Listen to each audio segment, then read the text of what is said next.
Hello students, स्वागत है आप सभी का एक नए वीडियो में। अगर आप भी यूपी स्कॉलरशिप 2023-24 के लिए अप्लाई करना चाहते हैं तो आप अपने मोबाइल फ़ोन से फॉर्म को कैसे फिलअप करेंगे, हर एक प्रोसेस को देखेंगे, हर एक चीज़ को देखेंगे स्टेप बाय स्टेप। आप कुछ भी चीज़ें मिस नहीं करेंगे, नहीं तो आपके स्कॉलरशिप का फॉर्म आगे चल के क्या हो जाएगा, रिजेक्ट हो जाएगा और आपका पैसा भी नहीं आएगा। तो हर एक चीज़ ध्यान से देखेंगे। इस वीडियो में हम विशेष करके बात करेंगे कक्षा 9, 10 और 11 के बच्चों के लिए और 12 के बच्चों के लिए कि उनका अपना स्कॉलरशिप का फॉर्म का नया रजिस्ट्रेशन कैसे करना है। यहाँ पे जो 10 और 12 के बच्चों की बात हो रही है, उनको अगर पहले उन्होंने 9 में या फिर 11 में स्कॉलरशिप का फॉर्म फिलअप किया होगा, भरा होगा, तो उनको बस रिन्यूअल कर देना होता है। रिन्यूअल क्या होता है उसके बारे में भी मैं आपको जानकारी दे दूंगा। लेकिन अभी हम बात करेंगे, अगर आपने मान लीजिए कि 9 में स्कॉलरशिप का फॉर्म नहीं भरा था, तो जब 10 में आप भरेंगे तो फ्रेश फॉर्म ही भरेंगे, यानी कि नया रजिस्ट्रेशन करेंगे। या फिर 11 में अगर आपने फॉर्म नहीं भरा था तो 12 में आप जाकर के फिर से फ्रेश फॉर्म ही भरेंगे।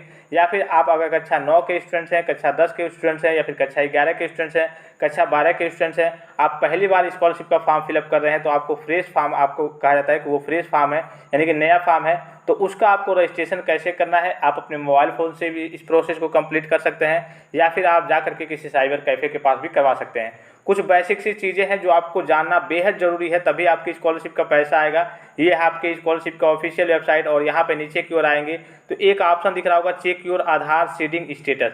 जैसे इस पर क्लिक करेंगे कुछ इस प्रकार का इंटरफेस ओपन होकर आएगा, और यहाँ पे आपसे मांगा जाएगा आप अपना सबसे पहले यहाँ पे आधार नंबर फिलअप कीजिए। यहाँ पे दिख रहा होगा जो, तो आधार नंबर फिलअप करना है। उसके बाद से आधार नंबर फिलअप करने के बाद यहाँ आप आएंगे तो यहाँ पे कैप्चा दिया होगा, इस कैप्चा को यहाँ पे फिलअप करना है, ठीक है। और उसके बाद से सेंड ओटीपी का ऑप्शन पे क्लिक करना है। आपका आधार नंबर जो भी जिस भी मोबाइल नंबर से लिंक होगा उस पर एक ओटीपी जाएगा, और उस ओटीपी को यहाँ पे सबमिट करना है। चलिए मैं करके फिर दिखा रहा हूँ। अब देखिए ओटीपी फिलअप हो गया। यहाँ पे सेंड ओटीपी के ऑप्शन पे आपको क्लिक कर देना है। जैसे इस पर क्लिक करेंगे यहाँ पे देखिए आपको दिख रहा होगा कि OTP send to your registered mobile number. अब रजिस्टर्ड मोबाइल नंबर पे ओटीपी चला गया होगा, तो जो भी आपका रजिस्टर्ड मोबाइल नंबर होगा उस पर ओटीपी चला गया होगा, ठीक है। तो ओटीपी जो आया है यहाँ पे नीचे की ओर आएंगे तो यहाँ पे आपको सेंड ओटीपी का ऑप्शन पे यहाँ पे इंटर ओटीपी का ऑप्शन दिख रहा होगा, इस पर आपको ओटीपी को सबमिट करना। तो जो ओटीपी आया है वो है 477257, ठीक है, 477257, 477257, ठीक है। अब इसके बाद से यहाँ पे आपको सबमिट का ऑप्शन दिख रहा होगा, इस वाले ऑप्शन पे आपको क्लिक कर देना है। जैसे इस पर क्लिक करेंगे तो यहाँ पे देखिए दिखेगा आपका congratulations your Aadhaar bank mapping has been done, और यहाँ पे आपको आधार नंबर का लास्ट 4 डिजिट दिखेगा। उसके बाद से यहाँ पे आपको दिखेगा बैंक सीडिंग स्टेटस एक्टिव है। बैंक सीडिंग डेट दिख रहा होगा 30/6/2022 को इनका सीड हुआ था, और बैंक नेम है बड़ौदा उत्तर प्रदेश ग्रामीण बैंक। ये क्या है, ये बहुत ही इंपॉर्टेंट चीज़ है आप सभी के लिए। अगर आप भी यूपी स्कॉलरशिप 2023-24 के लिए अप्लाई करना चाहते हैं, चाहे आप कक्षा 9 के स्टूडेंट्स हो, 10 के, 11 के, 12 के, या फिर 12 के बाद आप ग्रेजुएशन वगैरह कर रहे हो, ITI, पॉलिटेक्निक, डिप्लोमा, बीटेक कुछ भी कर रहे हो, तो ये सबसे पहले आपको चेक करना है। और यही जो बैंक अकाउंट आपका होगा, जो सीड होगा, उसी को आपको अपने स्कॉलरशिप के फॉर्म में फिलअप करना है, यानी कि स्कॉलरशिप के फॉर्म में वही डाटा देना है जो यहाँ पे आपको बैंक दिख रहा होगा। सपोज आप किसी और जिले में जाकर के पढ़ाई कर रहे हैं और यहाँ पे उस जिले का नहीं दिखा रहा है आपका, कह लीजिए कि आपका एक ही बैंक अकाउंट है, तो उस जिले में आपको बैंक अकाउंट खुलवाना पड़ेगा, और उस बैंक अकाउंट को, जो बैंक आप नया बैंक अकाउंट खुलवाएंगे, उसको आपको KYC कराना पड़ेगा, EKYC कराना पड़ेगा। उसके बाद से EKYC कराने के बाद से आपको NPCI से मैप्ड कराना पड़ेगा। NPCI से जब मैप्ड कराएंगे तो उस जिले का आपका जो अकाउंट है वो आपका NPCI से मैप्ड हो जाएगा, और ये जो आपका दूसरा अकाउंट होगा ये यहाँ से रिमूव हो जाएगा। अगर NPCI से आपका मैप्ड नहीं होगा आपका जो कह लीजिए कि बैंक अकाउंट, तो आपकी स्कॉलरशिप का पैसा आपके बैंक में नहीं आ पाएगा, या फिर आपका बैंक एक्सेप्ट नहीं कर पाएगा। तो ये बहुत ही इंपॉर्टेंट चीज़ है सभी बच्चों के लिए, सभी को इस बारे में। इसका मैं लिंक आपको वीडियो के डिस्क्रिप्शन बॉक्स में दे दूंगा, आप डायरेक्टली चेक भी कर सकते हैं, ठीक है। उसके बाद से आप देख लेते हैं फॉर्म भरने के प्रोसेस को। अब देखिए इसका भी ऑफिशियल लिंक आपको मैं वीडियो के डिस्क्रिप्शन बॉक्स में दे दूंगा, यहाँ पे आपको उस पर लिंक पे क्लिक करना है, या फिर यूपी स्कॉलरशिप सर्च करके इसकी ऑफिशियल वेबसाइट पे आना है। यहाँ पे ऑप्शन दिख रहा होगा, पहला ऑप्शन स्टूडेंट का, इस वाले ऑप्शन पे आपको क्लिक करना है। उसके बाद से 3 प्रकार के आपके पास यहाँ पे इंटरफेस ओपन आएंगे, रजिस्ट्रेशन, फ्रेश लॉगिन और रिन्यूअल लॉगिन, ठीक है। तो अभी आपको लॉगिन नहीं करना है, अभी आपको रजिस्ट्रेशन करना है। तो आपको क्या करना होगा, रजिस्ट्रेशन वाला जो ऑप्शन दिख रहा है इस वाले ऑप्शन पे आपको क्लिक करना होगा, ठीक है। इसलिए कि आप फ्रेश फॉर्म भर रहे हैं, आप रजिस्ट्रेशन रिन्यूअल वगैरह नहीं कर रहे हैं, या फिर आपको लॉगिन नहीं करना है, अभी आपको फ्रेश फॉर्म फिलअप करना है। तो इस वाले ऑप्शन पे क्लिक करना है, थोड़ा सा वेट करना है, थोड़ा सा साइट बिजी चलती है। उसके बाद से देखिए कुछ इस प्रकार का इंटरफेस ओपन होकर आएगा आपके सामने। यहाँ पे आपको दिख रहा होगा छात्रवृत्ति, यहाँ पे स्टूडेंट रजिस्ट्रेशन 2023-24, यानी कि इस बार के लिए है, 2023-24 के लिए है। उसके बाद से देखिए अगर आप यहाँ पे मैं आपको दिखा दूँ कुछ चीज़ें, यहाँ पे आपको दिख रहा होगा कि अल्पसंख्यक पिछड़े वर्ग मुस्लिम, सिख, ईसाई, बौद्ध, जैन तथा पारसी के छात्र छात्राएं अल्पसंख्यक कल्याण विभाग में आवेदन करेंगे, यानी इस विभाग में आवेदन करेंगे जिनकी जनसंख्या भारत में कम है, जैसे कि मुस्लिम वर्ग के बच्चे हो गए, सिख वर्ग के, ईसाई वर्ग के, बौद्ध, जैन, पारसी के, उन सभी का रजिस्ट्रेशन यहाँ से होगा। ठीक है, ओबीसी के बच्चों का यहाँ से रजिस्ट्रेशन होगा। ठीक है, और एससी एसटी जनरल के बच्चों का यहाँ से होगा। एक बात का आपको विशेष ध्यान रखना है, जैसे कि अगर यहाँ बात करें मुस्लिम में भी कई जगह या फिर कहिए कि सिख ईसाई में भी ओबीसी और जनरल होता है, तो अगर आपका ओबीसी है या फिर जनरल है, अगर आप माइनॉरिटी कैटेगरी से आते हैं तो आपको इसी वाली स्टेप में आकर के आपको अपना रजिस्ट्रेशन करना है। अदरवाइज अगर आप कह लीजिए कि मेजॉरिटी के स्टूडेंट्स हैं तो आपको यहाँ पे ओबीसी का दिख रहा होगा, ये ओबीसी कैटेगरी का है और ये एससी एसटी और जनरल के बच्चों के लिए है।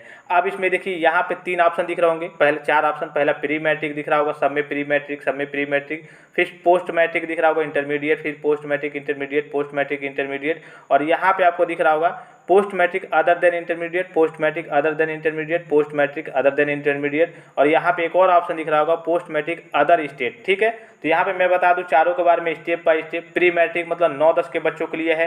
ठीक है, 9-10 के बच्चों के लिए फ्रेश फॉर्म भरना है, यानी कि अगर आपने 9 में भरा था, अगर 9 में भरा था स्कॉलरशिप का फॉर्म, तो अभी आपके यहाँ पे 10 में फ्रेश फॉर्म नहीं भरना होगा, डायरेक्ट रिन्यूअल करना होगा। तो रिन्यूअल का प्रोसेस मैं आपको अलग से बताऊँगा। अगर आपने 9 में फॉर्म नहीं फिलअप किया था, तो मान लीजिए कि आप डायरेक्ट 10 में कर रहे हैं जाकर के, यानी कि 9 में आपने कोई डॉक्यूमेंट्स नहीं बनवा पाया था या फिर आपको मन नहीं किया होगा, तो जब आप 10 में भरने जाएंगे तो 10 में आपको फ्रेश ही फॉर्म भरना होगा।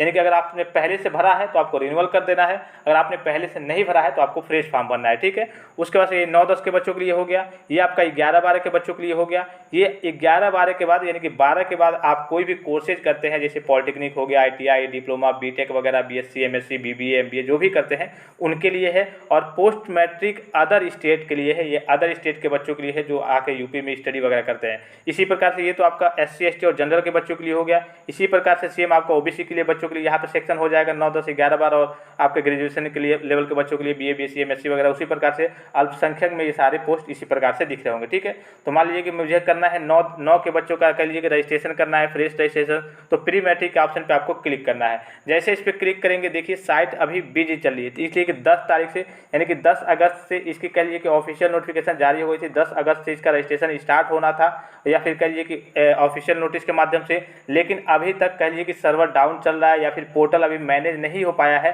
तो जैसे ही पोर्टल ओपन होता है, जैसे इसका रजिस्ट्रेशन स्टार्ट होता है, मैं आपको फ्रेश वीडियो प्रोवाइड करा दूंगा कि कैसे आपको स्कॉलरशिप का रजिस्ट्रेशन करना है। अपने मोबाइल फ़ोन से आप सारी चीज़ों को कर सकते हैं। अभी देखिए एक बार और रिफ्रेश कर लेते हैं, सर्वर थोड़ा सा कह लीजिए कि बिजी होगा या फिर अभी पोर्टल मैनेज नहीं हो पाया होगा, पोर्टल खुला नहीं होगा। बहुत सारे छात्रों के मैसेज आ रहे थे कि सर डेट तो आ गई है, लेकिन अभी तक कह लीजिए कि जो इसके अप्लाई करना है यानी कि रजिस्ट्रेशन करना है वो स्टार्ट नहीं हुआ है। तो अभी तक देखिए पोर्टल शायद सर्वर बिजी होगा या सर्वर डाउन होगा या फिर कोई और समस्या होगी, अभी तक पोर्टल मैनेज नहीं हो पाया है। जैसे ही पोर्टल मैनेज होता है मैं आपको फ्रेश वीडियो प्रोवाइड करा दूंगा कि हाँ कैसे आपको, एक बार और रिफ्रेश कर लेते हैं कि कैसे आपको स्कॉलरशिप का फॉर्म फिलअप करना है, क्या प्रोसेस होता है।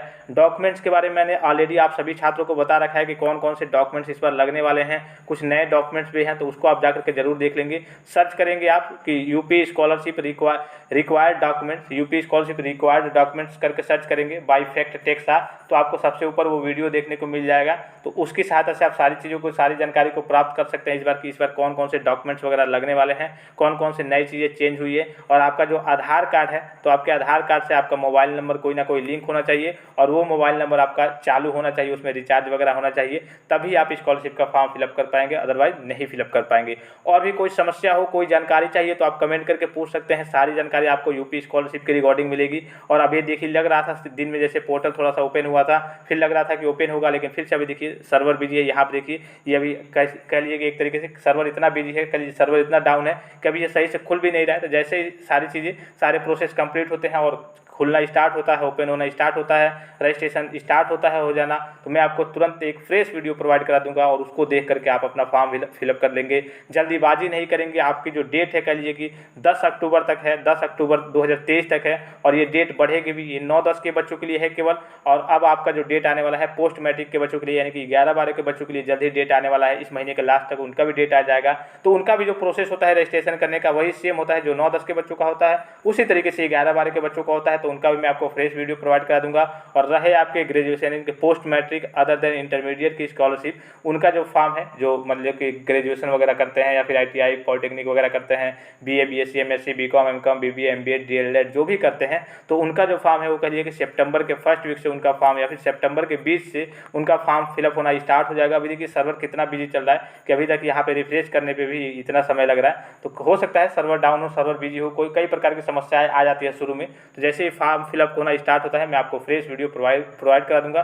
कोई भी समस्या हो, कोई भी जानकारी चाहिए यूपी स्कॉलरशिप के रिगार्डिंग, तो आप जरूर हमें कमेंट करके बताएंगे, आपको सारी जानकारी दे दी जाएगी। खास करके चैनल को सब्सक्राइब कर लेंगे, कोई भी नोटिफिकेशन रिलीज हो, कोई भी जानकारी आए और फॉर्म जैसे ही फिलअप होना स्टार्ट हो उसकी जानकारी सबसे पहले आपके पास पहुंचे। और जितना जल्दी आप यूपी स्कॉलरशिप का फॉर्म फिलअप करेंगे उतना आपके लिए बेहतर रहेगा। आगे चल के कभी कभी फंड की समस्या आ जाती है स्कॉलरशिप में कि फंड में पैसा खत्म हो जाता है, जिसके कारण इस बार भी काफ़ी सारे बच्चों को स्कॉलरशिप का पैसा नहीं मिल पाया था। तो जितना जल्दी आप आवेदन करेंगे उतना आपके लिए बेहतर रहेगा। आई होप कि वीडियो आपको इन्फॉर्मेटिव लगा होगा। और भी कोई समस्या हो, कोई डाउट हो तो आप कमेंट करके पूछ सकते हैं। जैसे ही पोर्टल स्टार्ट होता है, मैनेज हो जाता है, सर्वर बिजी होने के लिए, कभी सर्वर बिजी है तो जैसे ही सर्वर सही होता है मैं आपको फ्रेश वीडियो प्रोवाइड करा दूंगा। तब तक के लिए धन्यवाद, मिलते हैं किसी और वीडियो में।